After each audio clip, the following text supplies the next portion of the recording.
김유정, 1908년 강원도 춘천에서 출생하고 어려서부터 부모를 여의고 고독과 빈곤 속에서 우울하게 자랍니다. 1927년 연희전문학교 문과에 입학했으나 이듬해 그만두게 됩니다. 1930년부터 늑막염을 앓기 시작한 이래 평생을 가난과 병마에 시달리죠. 당시 유명한 명창이자 기생인 박록주를 짝사랑했지만 받아들여지지 않습니다. 1935년에 순수 문예단체인 구인회에 가입하고 같은 해에 조선일보의 손학비, 중해일보의 노다지가 당선되어 등단합니다. 짧은 문단 생활 중에서 병과 가난과 싸우면서도 30여 편의 단편을 남기고 1937년 29의 젊은 나이로 세상을 떠납니다. 오늘의 이야기 속 점순이는 당돌하면서도 속을 알기 어려운 여자아이로 나옵니다. 봉필이의 마음을 들었다 놨다 하는 묘한 매력을 가진 그녀, 그 이야기 속으로 들어가 보겠습니다.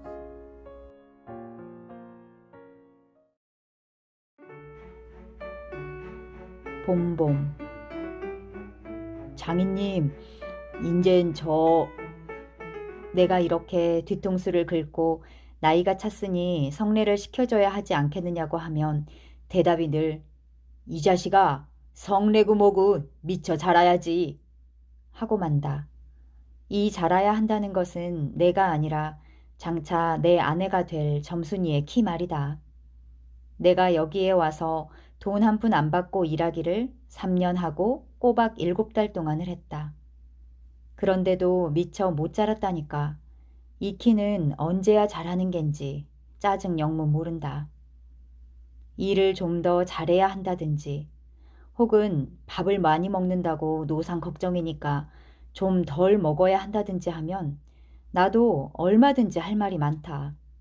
하지만 점순이가 안죽 어리니까 더 자라야 한다는 이야기는 어째 볼 수 없이 그냥 벙벙하고 만다. 이래서 나는 애초에 계약이 잘못된 걸 알았다. 이태면 이태, 3년이면 3년, 기한을 딱 작정하고 일을 해야 원할 것이다. 덮어놓고 딸이 잘하는 대로 성례를 시켜주마 했으니 누가 늘 지키고 섰는 것도 아니고 그 키가 언제 자라는지 알 수 있는가. 그리고 난 사람의 키가 무럭무럭 자라는 줄만 알았지 붓배기 키에 모로만 벌어지는 몸도 있는 것을 누가 알았으랴.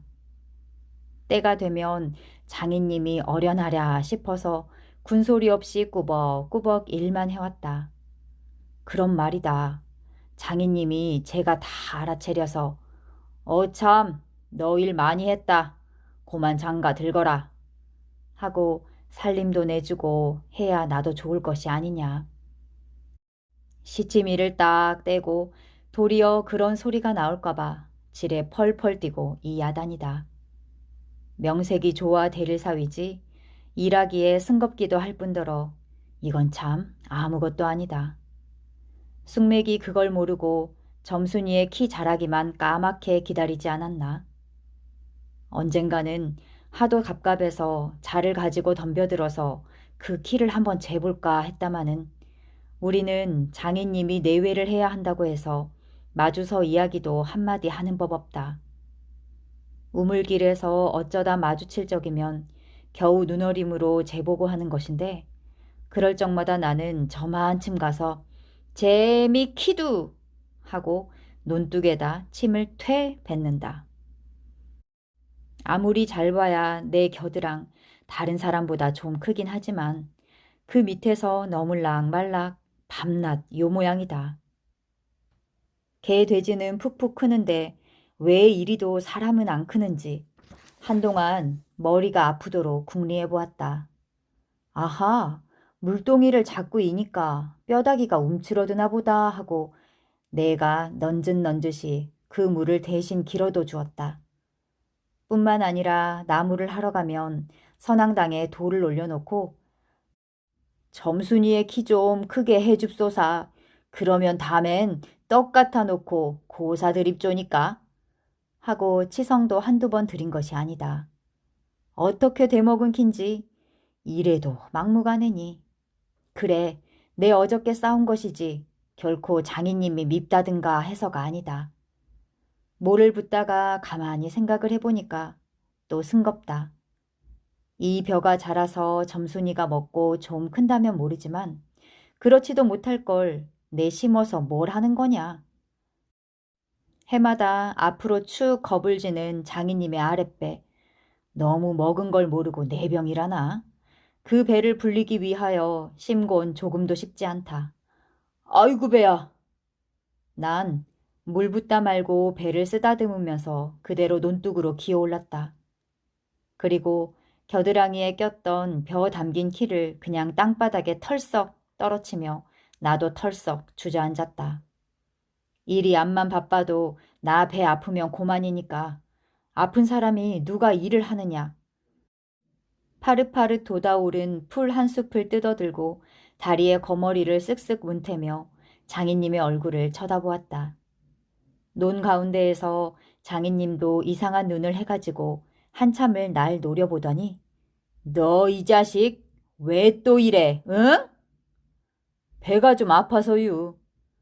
하고 풀 위에 슬며시 쓰러지니까 장인님은 약이 올랐다. 저도 논에서 철벙철벙 둑으로 올라오더니 잡은 참 내 멱살을 움켜잡고 뺨을 치는 것이 아닌가? 이 자식아, 이러다 말면 누굴 망해 널 속삼이냐? 이 대가리를 까눌 자식. 우리 장인님은 약이 오르면 이렇게 손버릇이 아주 못됐다.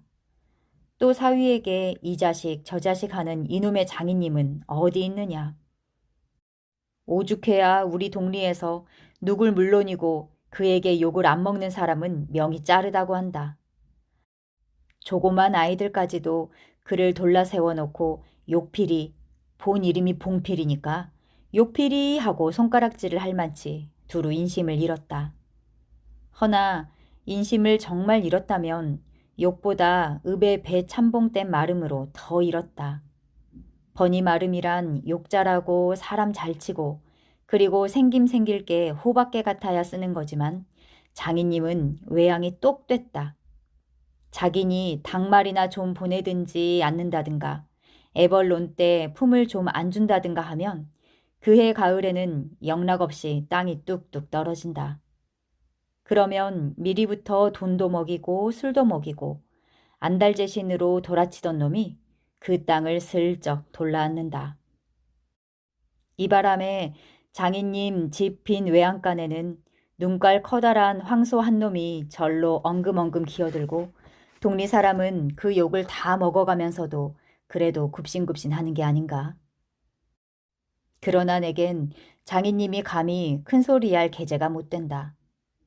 뒷생각은 못하고 뺨 한 개를 딱 때려놓고는 장인님은 무색해서 덤덤히 쓴 침만 삼킨다.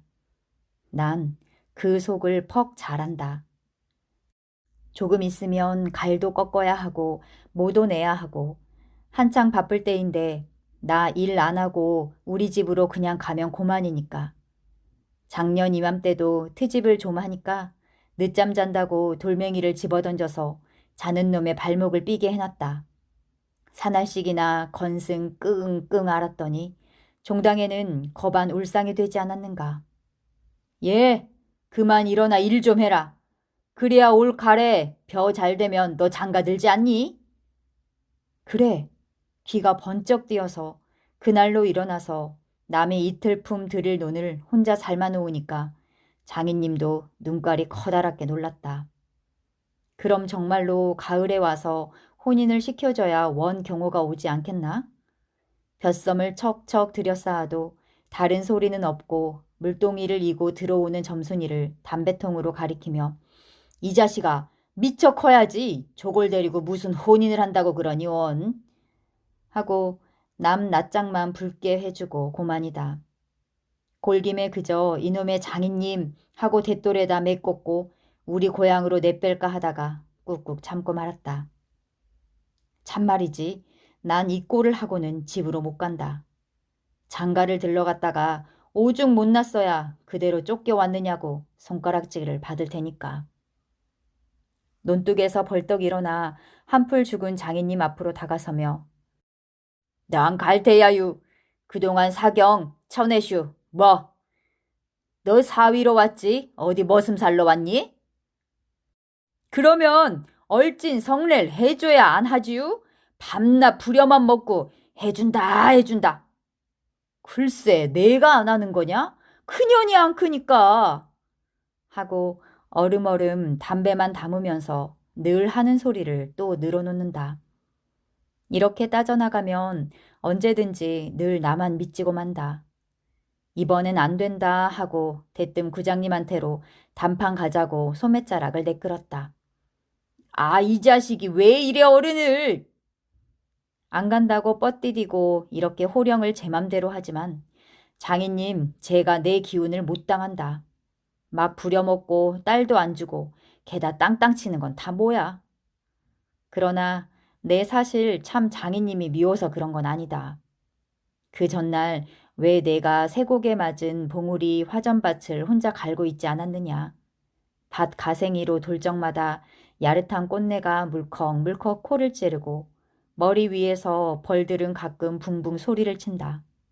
바위 틈에서 샘물 소리밖에 안 들리는 산골짜기니까 맑은 하늘의 봄볕은 이불 속같이 따스하고 꼭 꿈꾸는 것 같다. 나는 몸이 나른하고 몸살이 나려고 그러는지 가슴이 울렁울렁하고 이랬다. 어러이 마리 맘마마 이렇게 노래를 부르며 소를 부리면 여느 때 같으면 어깨가 으쓱으쓱한다. 웬일인지 밭 반도 갈지 않아서 온몸에 맥이 풀리고 대구 짜증만 난다. 공연히 소만 드립다 두들기며 아냐 아냐 이 망할 놈의 소 대리를 꺾어들라.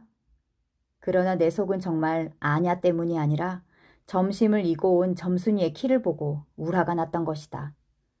점순이는 뭐 그리 썩 예쁜 계집애는 못 된다. 그렇다고 또 개떡이냐 그러면 그런 것도 아니고 꼭 내 아내가 돼야 할 만치 그저 툭툭하게 생긴 얼굴이다. 나보다 10년이 아래니까 올해 16인데 몸은 나보다 2살이나 덜 자랐다. 남은 잘도 훤칠이들 크드만 그건 위아래가 뭉툭한 것이 내 눈에는 헐없이 감참해 같다. 참외 중에는 감참외가 제일 맛 좋고 예쁘니까 말이다. 둥글고 커단 눈에는 서글서글하니 좋고 좀 지쳐 찢어졌지만 입은 밥술이나 혹혹히 먹음직하니 좋다. 아따 밥만 많이 먹게 되면 팔자는 고만 아니냐? 헌데 한 가지 파가 있다면 가끔가다 몸이 장인님은 이걸 채신이 없이 들까분다고 하지만 너무 빨리빨리 논다. 그래서 밥을 나르다가 때없이 풀밭에다 깨박을 쳐서 흑투성이 밥을 곧잘 먹인다. 안 먹으면 무안해 할까 봐서 이걸 씹고 앉았노라면 으적으적 소리만 나고 돌을 먹는 겐지 밥을 먹는 겐지. 그러나 이날은 웬일인지 성한 밥채로 반머리에 곱게 내려놓았다. 그리고 또 내외를 해야 하니까 저만큼 떨어져 이쪽으로 등을 향하고 웅크리고 앉아서 그릇 나기를 기다린다. 내가 다 먹고 물러섰을 때 그릇을 와서 챙기는데 그런데 난 깜짝 놀라지 않았느냐? 고개를 푹 숙이고 밥 함지에 그릇을 포개면서 날더러 들으라는지 혹은 제 소리인지 밤낮 일만 하다 말 텐가? 하고 혼자서 쫑알거린다. 고대 잘 내외하다가 이게 무슨 소린가? 하고 난 정신이 얼떨떨했다. 그러면서도 한편 무슨 좋은 수 있나 싶어서 나도 공중에 대고 혼잣말로 그럼 어떻게? 하니까 성례시켜 달라지 뭘 어떻게? 하고 되알지게 쏘아붙이고 얼굴이 발개져서 산으로 그저 도망질을 친다. 나는 잠시 동안 어떻게 되는 심판인지 맥을 몰라서 그 뒷모양만 덤덤히 바라보았다. 봄이 되면 온갖 초목이 물이 오르고 싹이 트곤 한다. 사람도 아마 그런가 보다 하고 며칠 내에 부쩍 속으로 자란 듯 싶은 점순이가 여간 반가운 것이 아니다. 이런 걸 멀쩡하게 안즉 어리다고 하니께 우리가 구장님을 찾아갔을 때 그는 쌀이문 밖에 있는 돼지 우리에서 죽을 퍼주고 있었다. 서울에 좀 갔다 오더니 사람은 점잖아야 한다고 웃샘이 얼른 보면 지붕 위에 앉은 제비 꼬랑지 같다. 양쪽으로 뾰족이 뻗치고 그걸 에헴 하고 늘 쓰다듬는 손버릇이 있다. 우리를 멀뚱히 쳐다보고 미리 알아챘는지 왜 일들 허다 말고 그래? 하더니 손을 올려서 그 에헴을 한번 뚝딱 했다. 구장님, 우리 장인님과 춤에 계약하기를. 누가 덤비는 구장님을 뒤로 떠다밀고 내가 허둥지둥 달려들다가 가만히 생각하고 아니, 우리 빙장님과 춤에 하고 첫 번부터 다시 말을 붙였다. 장인님은 빙장님 해야 좋아하고 밖에 나와서 장인님 하면 괜스레 골을 내려고 한다. 뱀도 뱀이라야 좋으냐고 창피스러우니 남 듣는 데서는 제발 빙장님, 빙모님 하라고 일상 말조짐을 받아오면서도 난 그것도 찾고 있는다. 당장도 장인님 하다 옆에서 내 발등을 꾹 밟고 곁눈질을 흘기는 바람에야 겨우 알았지만 구장님도 내 이야기를 자세히 듣더니 퍽 딱한 모양이었다. 하기야 구장님뿐만 아니라 누구든지 다 그럴 게다. 길게 길러둔 새끼 손톱으로 코를 후벼서 저리 탁 튀기며 그럼 봉필씨 얼른 성례를 시켜주구려. 그렇게까지 제가 하고 싶다는 걸? 하고 내 짐작대로 말했다. 그러나 이 말에 장인님이 삿대질로 눈을 부라리고 아 성례구 뭐구 기집애 년이 미쳐 자라야 할 게 아닌가? 하니까 고만 멀수룩해서 입맛만 쩍쩍 다실 뿐이 아닌가. 그것도 그래? 그래 거진 4년 동안에도 안 자랐다니 그 키는 언제 자라지유? 다 그만두고 사경 내슈. 글쎄 이 자식아 내가 크질 말라고 그랬니? 왜 날 보고 떼냐? 빅모님은 참새만한 것이 그럼 어떻게 애를 낳쥬? 사실 장모님은 점순이보다도 귓배기 하나가 작다. 장인님은 이 말을 듣고 껄껄 웃더니 그러나 암만 해도 돌 씹은 상이다. 코를 푸는 척하고 은근 날 골리려고 팔꿈치로 옆 갈비뼈를 퍽 치는 것이다. 더럽다. 나도 종아리에 파리를 쫓는 척하고 허리를 구부리며 어깨로 그 궁둥이를 콱 때밀었다. 장인님은 앞으로 우질끈 하고 사리문개로 쓰러질 듯 하다가 몸을 바로 고치더니 눈총을 몹시 쏘았다. 이런 쌍년의 자식 하곤 싶으나 남의 앞이라서 차마 못하고 섰는 그 꼴이 보기에 퍽 쟁그러웠다. 그러나 이 말에는 별반 신통한 규정을 얻지 못하고 도로 논으로 돌아와서 모를 부었다. 왜냐면 장인님이 뭐라고 귓속말로 수근수근하고 간 뒤다. 구장님이 날 위해서 조용히 데리고 아래와 같이 일러주었기 때문이다. 뭉태의 말은 구장님이 장인님에게 땅 두마지기 얻어붙이니까 그래 꿰었다고 하지만 난 그렇게 생각 않는다. 자네 말도 하기야 옳지. 나이 찼으니까 아들이 급하다는 게 잘못된 건 아니야. 하지만 농사가 한참 바쁠 때 일을 안 한다든가 집으로 달아나든가 하면 손해째로 그것도 징역을 가거든. 여기서 그만 정신이 번쩍 났다. 왜 요전에 산포말서 산에 불 좀 놓았다고 징역 간 거 못 봤나? 제 산에 불을 놓아도 징역을 가는 이땐데 남의 농사를 버려주니 죄가 얼마나 더 중한가. 그리고 자넨 정장을 사경 받으러 정장 가겠다 했다.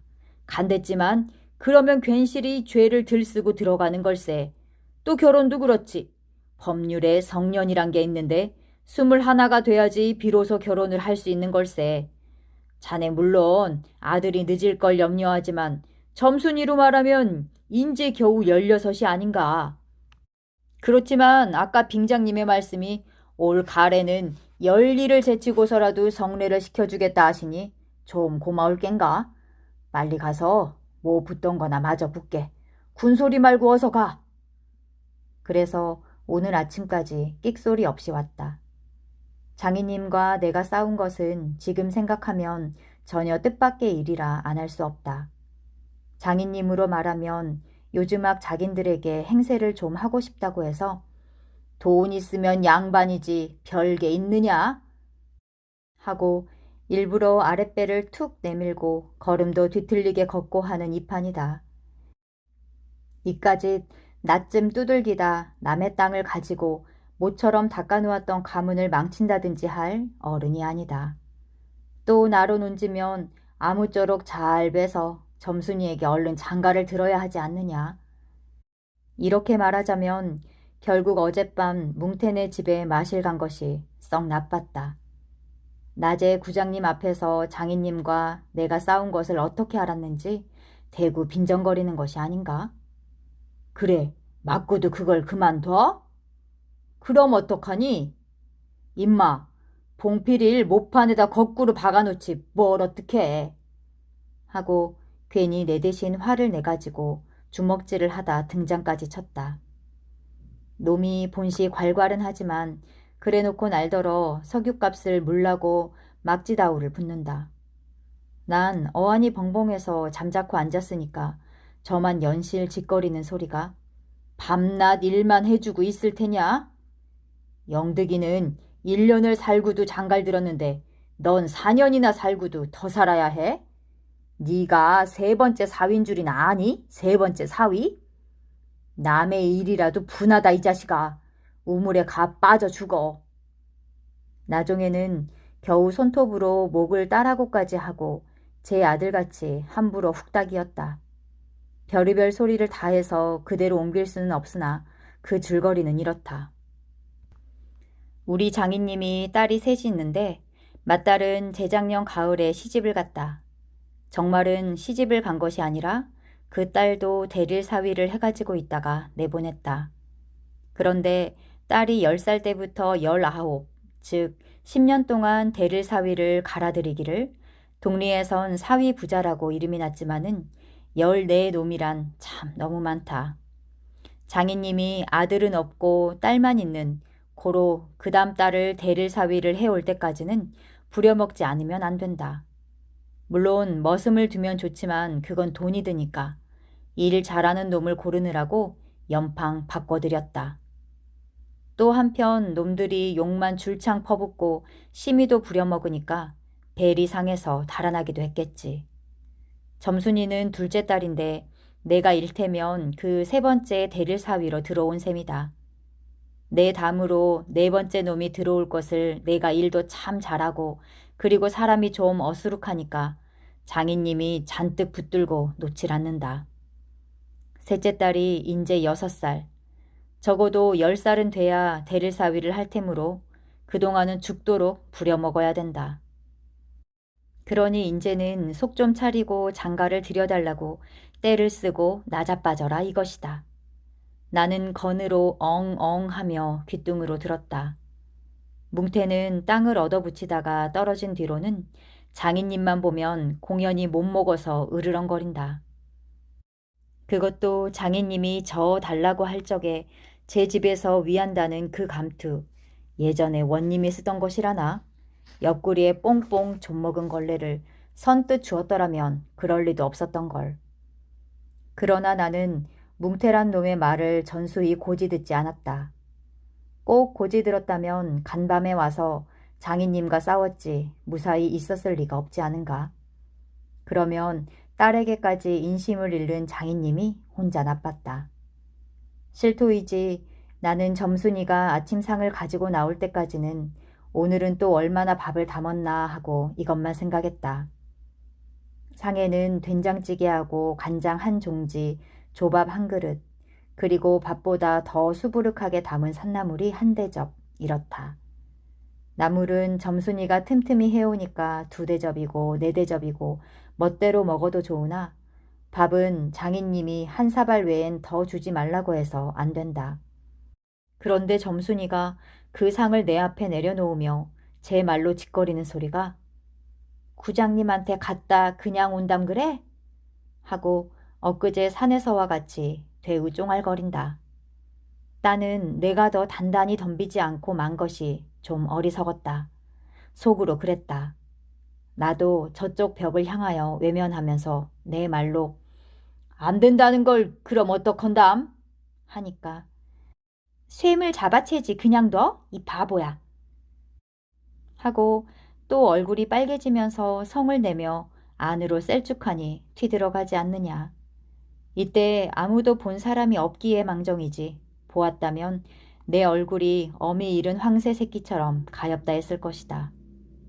사실 이때만치 슬펐던 일이 또 있었는지 모른다. 다른 사람은 앞만 못생겼다 해도 괜찮지만 내 아내 될 점순이가 병신으로 본다면 참 신세는 따분하다. 밥을 먹은 뒤 지게를 지고 일터로 가려고 하다 도로 벗어던지고 바깥마당 공석 위에 드러누워서 나는 차라리 죽는 이만 갖지 못하다 생각했다. 내가 일 안 하면 장인님 저는 나이가 먹어 못하고 결국 농사 못 짓고 만다. 뒷짐으로 트림을 꿀꺽하고 대문 밖으로 나오다 날 보고서 이 자식아 너 또 왜 이러니? 관객이 났어요. 아이고 배야. 기껏 밥 처먹고 나서 무슨 관객이냐?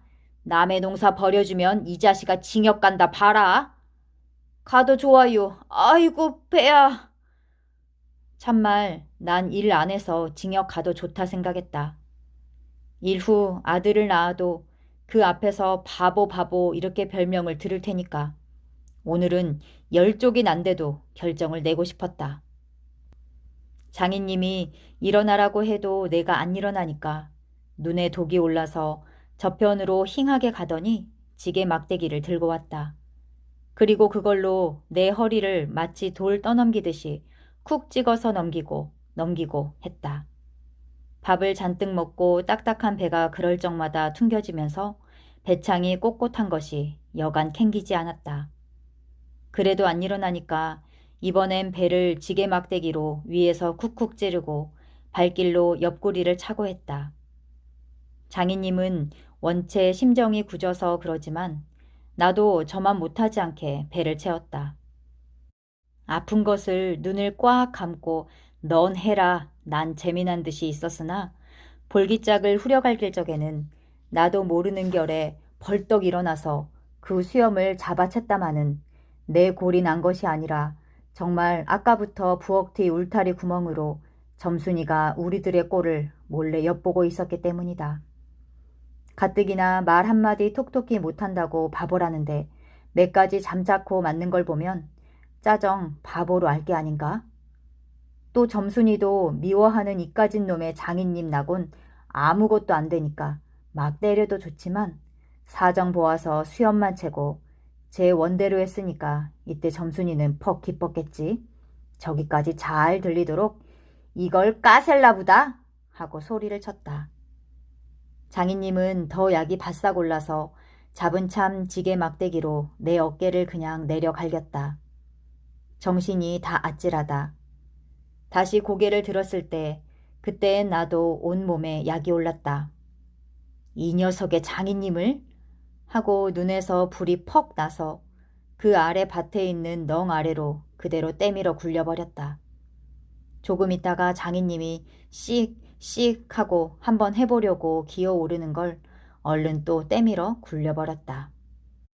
기어오르면 굴리고 기어오르고 이러길 한 너댓 번을 하며 그럴 적마다 부려만 먹고 왜 성례 안 하지요? 나는 이렇게 호령했다.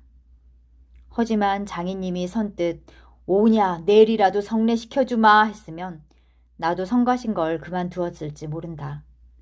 나야 이러면 때린 건 아니니까 나중에 장인 쳤다는 누명도 안 들을 터이고 얼마든지 해도 좋다.